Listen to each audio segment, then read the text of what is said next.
So it seems like one of my favorite movies has been remade. Slumber Party Massacre 2021. But before we start, I got a story to tell. The movie I'm about to tell you about has a backstory that is just unbelievable. And you might think that I'm getting lost in the details as I tell you this, but trust me, I am not. This is actually what happened.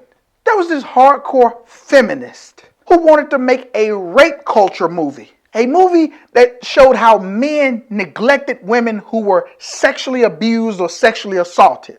And while she didn't have enough money to make the movie, she went on to sell the rights to this sleazy B-movie expert. And the movie was supposed to be called Don't Open the Door.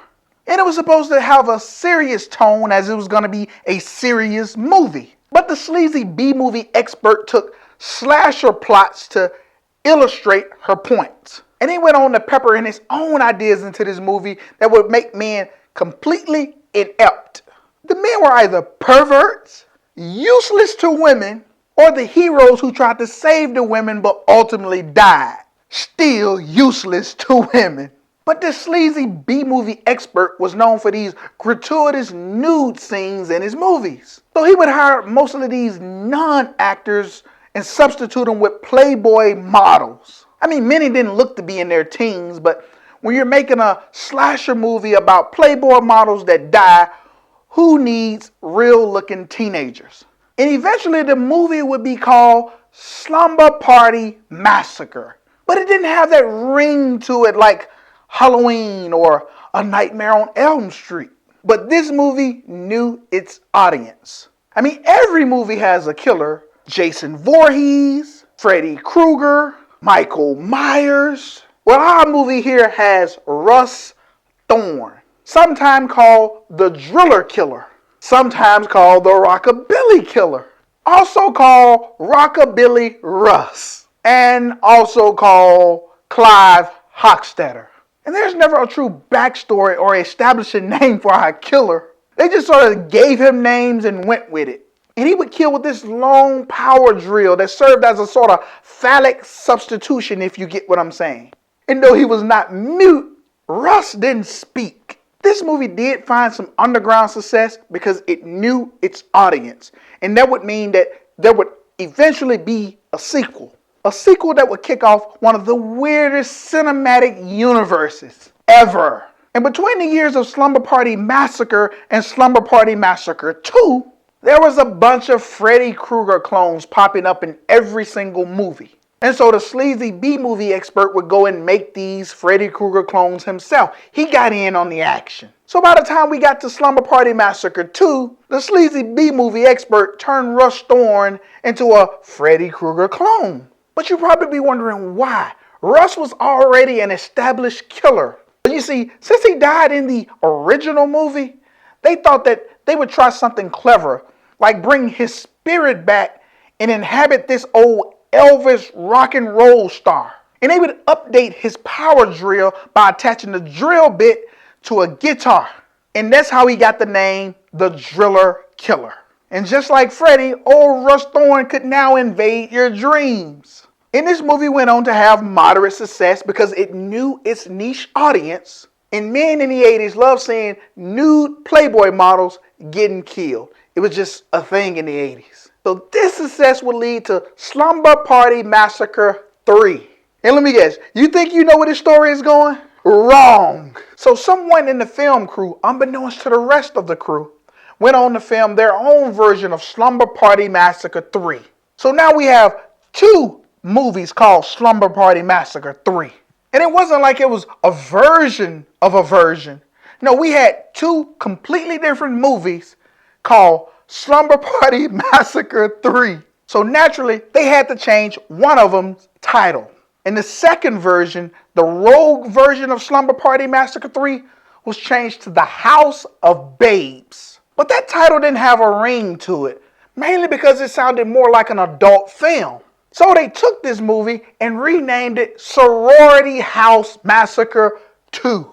Why 2, you ask? Because apparently there was a movie called Sorority House Massacre, an unrelated movie that no one wanted to have anything to do with, So they went and took this movie and just made it a part 2 to a movie that had no connection to it. So if you're one of the unlucky people who love Sorority House Massacre, when you watch Sorority House Massacre 2, this was not your sequel.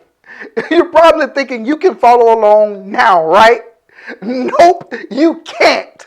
So now they wanted to make the titles less confusing. So they went and took Sorority House Massacre 3 and turned it to a movie called Hard to Die.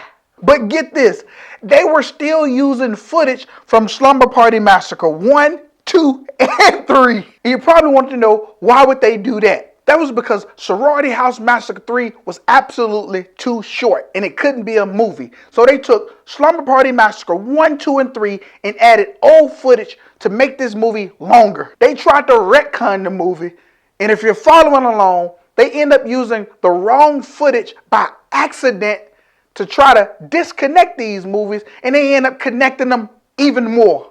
And you're probably thinking you understand what's going on, right? Wrong. This movie franchise does something even more weird. They include the same actor playing the same role on 2 different franchises. And his character was meant to be a red herring, and his name was Orville Ketchum. And he appears in both franchises to be the guy that looks like the killer, but who is really not the killer.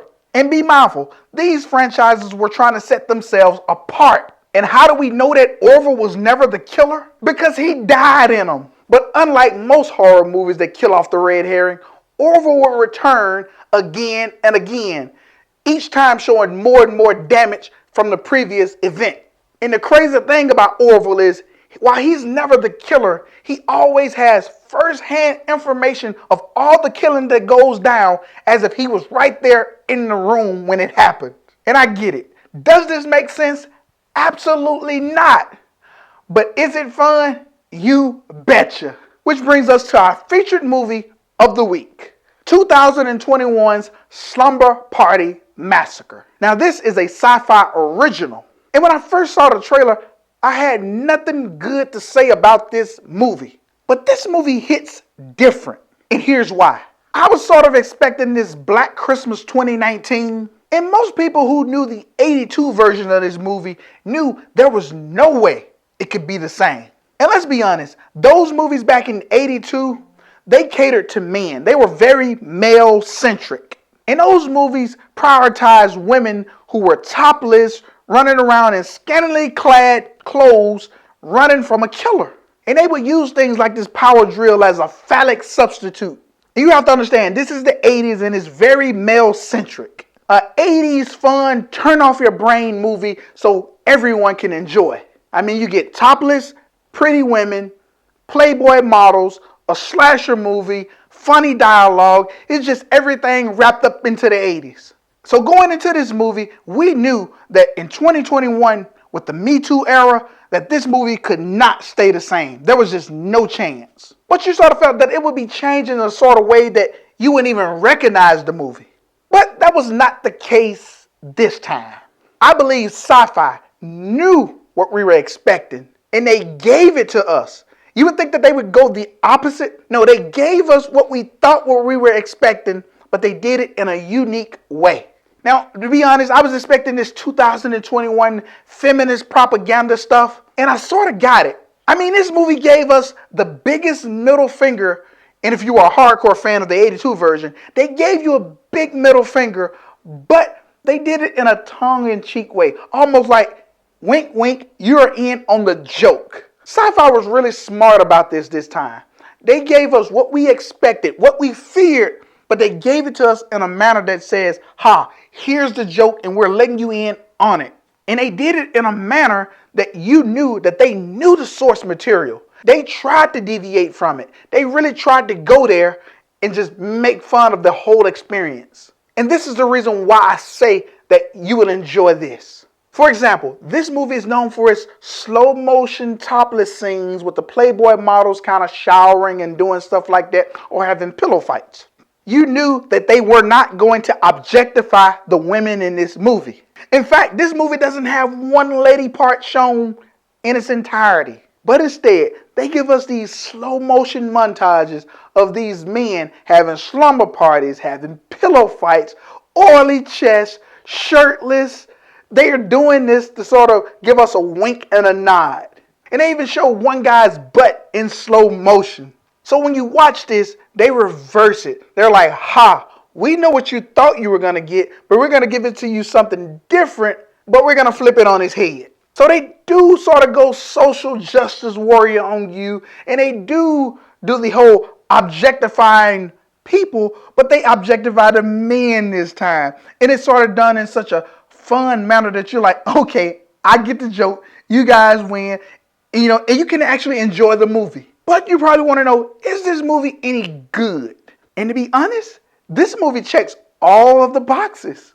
There's a coherent story, much more coherent than the 82 version. There's really good kills in here. And it's all done with practical effects, no CGI, so you have to respect that. And this movie had characters you care about. And I gotta be honest, I didn't care about the characters in the 82 version and the 87 version.